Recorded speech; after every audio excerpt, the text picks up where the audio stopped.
ಚುನಾವಣಾ ಅಧಿಕಾರ ಇದ್ದೇವೆ. ಕಾಂಗ್ರೆಸ್ ಪಕ್ಷದ ಒಂದು ಡೆಲಿಗೇಷನ್ ಸ್ವಲ್ಪ ತಡ ಬಂದಿದ್ದೇವೆ. ಇವತ್ತೆಲ್ಲರೂ ಕೂಡ ಬಹಳ ಕಾತುರದಿಂದ ಇದ್ರು. ಕಾನೂನನ್ನ ಉಲ್ಲಂಘನೆ ಮಾಡ್ತೀವಿ ಅಂತೇಳಿ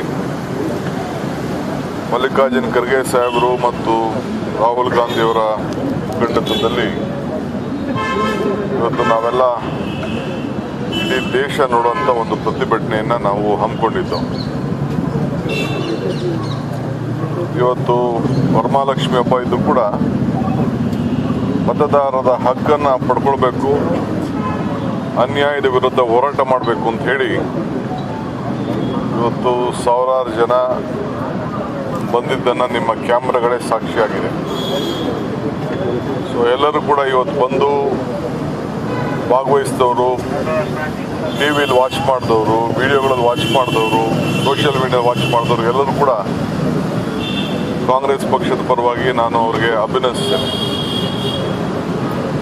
ಇವತ್ತು ರಾಹುಲ್ ಗಾಂಧಿಯವರು ಮತ್ತು ಖರ್ಗೆ ಸಾಹೇಬರು ಕೋರ್ಟ್ ಆದೇಶ ಅವ್ರಿಗೆ ಒಂದು ಪ್ರೊಟೆಸ್ಟಲ್ಲಿ ಬರಬೇಕು ಅಂತ ಇತ್ತು, ಮಾರ್ಚ್ ಮಾಡಬೇಕು ಅಂತ.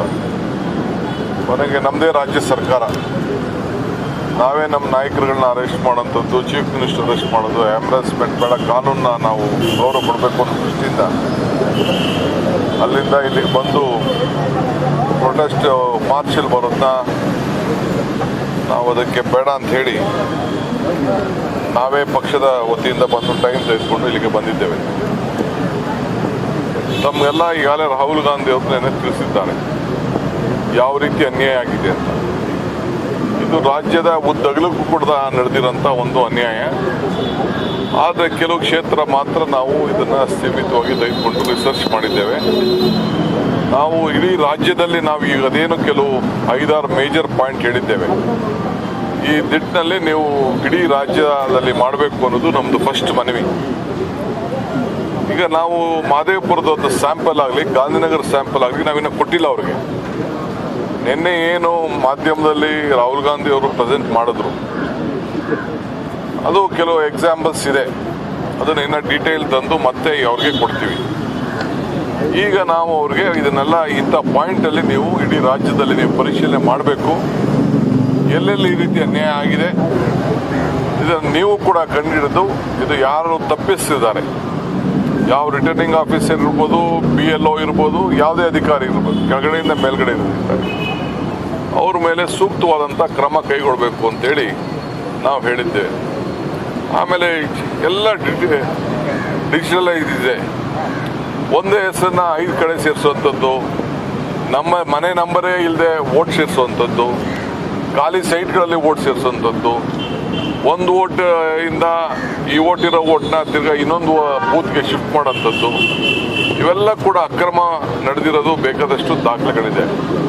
ಸೊ ಅವ್ರಿಗೆ ನಾವು ಒಂದು 8 ಪಾಯಿಂಟ್ ಹಾಕಿ ನಾವು ಅವ್ರಿಗೆ ಮೆಮೊರಂಡಮ್ ಕೊಟ್ಟಿದ್ದೇವೆ. ಈಗ ಮಾಧ್ಯಮದಲ್ಲೂ ನಾವು ಏನು ಕೊಟ್ಟಿದ್ದೀವಿ ಅನ್ನೋದನ್ನ ನಿಮಗೆ ರಿಲೀಸ್ ಮಾಡ್ತೀವಿ. ನಾವು ಡೀಟೇಲ್ಗೆ ಹೋಗಿಲ್ಲ, ನಾವು ಡೀಟೇಲ್ ಇನ್ನೂ ಕೊಟ್ಟಿಲ್ಲ. ಅವರೇನು ಮಾಡಬೇಕು ಈ ವಿಚಾರದಲ್ಲಿ ನಮಗೇನು ಮಾಹಿತಿ ಬೇಕು ಅಂತ ಅಷ್ಟು ಕೇಳಿದ್ದೇವೆ. ಸೊ ನನಗೆ ಭಾಳ ಸಂತೋಷ ಆಯಿತು.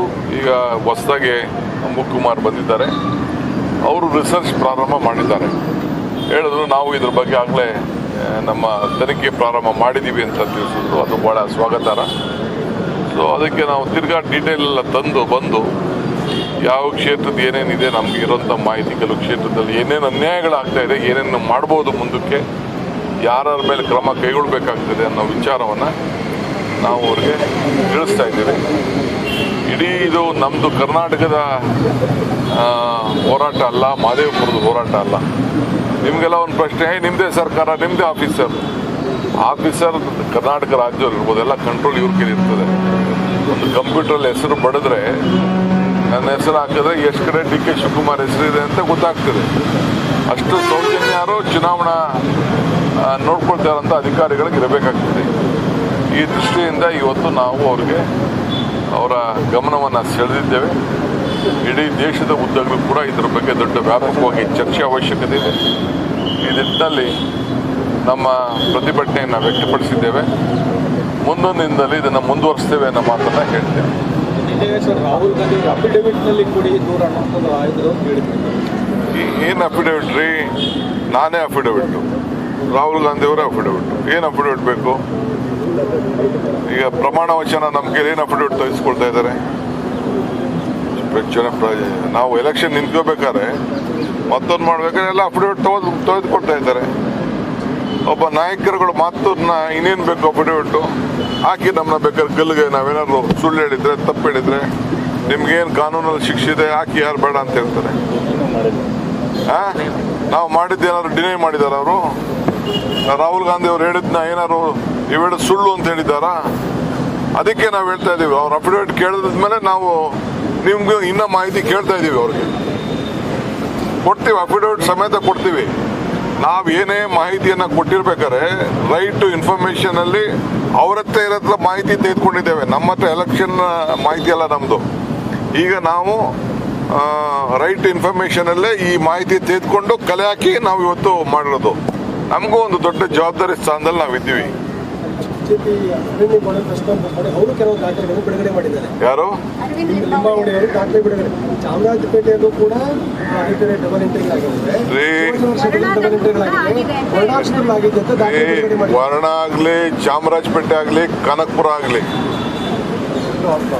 ಎಲ್ಲಾದ್ರೂ ತಪ್ಪೆ. ಕ್ರಮ ಕೈಗೊಳ್ಳಿ. ಯಾರು ಮಾಡಿದ್ದಾರೆ ಅವ್ರ ಮೇಲೆ ಕ್ರಮ ಕೈಗೊಳ್ಳಿ. ವರ್ಣ ಆಗಲಿ, ಕನಕಪುರ ಆಗಲಿ, ಚಾಮರಾಜಪೇಟೆ ಆಗಲಿ, ಎಲ್ಲಾರಾಗಲಿ ಅದು ತಪ್ಪೆ. ತಪ್ಪಾಗಿದ್ರೆ ತಪ್ಪೆ. ಯಾರನ್ನು ಮುಚ್ಕೊಳಕ್ ಬರ್ತಾ ಇಲ್ಲ. ಯಾರೇ ಆಗಲಿ ತಪ್ಪು ಮಾಡಿದವ್ರ ಮೇಲೆ ಕಾನೂನು ಕ್ರಮ ಕೈಗೊಳ್ಳಿ. ಒಂದು PG ನಡೆಸ್ತಾ ಇರುವಂತಹ ಸ್ಪಾಟ್ ಅಲ್ಲಿ 80 ಇರುತ್ತೆ, ಅದರದೆಲ್ಲ ಖಾಲಿ ಆಗಿದೆ, ಮೇಲೆ ಬಿಲ್ಡಿಂಗ್ ಕಟ್ಟಿದ್ದಾರೆ. ಈ ತರದ ಪ್ರಮುಖ ದಾಖಲೆ ನೋಡಪ್ಪ, ನಾನು ಬಿಜೆಪಿ ನಾಯಕರುಗಳಿಗೆಲ್ಲ ನಾನು ಉತ್ತರ ಕೊಡೋಕ್ಕೆ ಈಗ ಅವಶ್ಯಕತೆ ಇಲ್ಲ. ನಮ್ಮ ಹೋರಾಟ ಏನಿದ್ರು ಎಲೆಕ್ಷನ್ ಕಮಿಷನ್ ಮೇಲೆ ಹೋರಾಟ, ನಮ್ಮ ಮೇಲೆ ನಮ್ದೇನಿದ್ರು ಹೋರಾಟ. ನೀವು ಒಂದು ಪಕ್ಷದ ಧ್ವನಿಯಾಗಿ ಕೆಲಸ ಮಾಡಬಾರ್ದು ಅನ್ನೋದು ಹೋರಾಟ. ಅವ್ರಿಗೆ ನಾವು ಬೇರೆ ಎಲೆಕ್ಟ್ರಲ್ ಫೀಲ್ಡಲ್ಲಿ ನಾವು ಕೆಲಸ ಮಾಡ್ತೀವಿ, ಹೋರಾಟ ಮಾಡ್ತೀವಿ, ಆಗ ಉತ್ತರ ಕೊಡ್ತೀವಿ. Thank you. DK ಸುರೇಶ್ ಅವರು 2 ಕ್ಷೇತ್ರದ ಧರ್ಮಕ್ಷೇತ್ರದಲ್ಲೂ ಕೂಡ ಇದೇ ರೀತಿ ಆಗಿದ್ದು ಹಿಂದೆ ನಾನು ಹೇಳಿದ್ದೆ.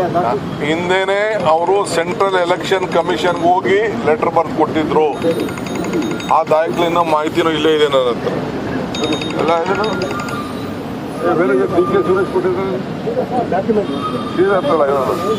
DK ಸುರೇಶ್ ಸೆಂಟ್ರಲ್ ಎಲೆಕ್ಷನ್ ಕಮಿಷನ್ಗೆ ಹೋಗಿ ಲೆಟರ್ ಕೊಟ್ಟಿದ್ರು, ವಿತ್ ಮಾಹಿತಿ ಸಮೇತ ಕೊಟ್ಟಿದ್ರು. ಬೆಂಗಳೂರು ನಗರದ ಕ್ಷೇತ್ರದಲ್ಲಿ ಅವರು ಅದನ್ನ ಗಣನೆಗೆ ತೆಗೆದುಕೊಳ್ಳಲಿಲ್ಲ.